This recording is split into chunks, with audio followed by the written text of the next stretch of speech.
dixwazim di sê peyva bi Tirkî jî bêjim. Hevalên me, dostê me, mêvanê me jî hene. Nevroz'u kutlayan herkesin olsun. Biz bencil ve paylaşmayan bir halk değiliz. Ama Nevroz'u Nevroz yapan Mazlum Doğan, Zeki Alkan ve Revşen'in bedenidir. Biz bedenlerimizle Nevroz'u aydınlatıyoruz ve halklara mal ediyoruz.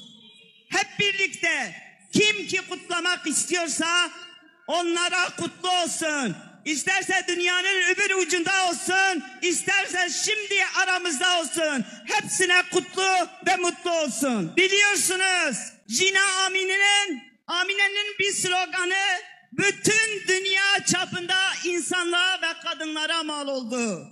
Jin, Jiyan, Azadi.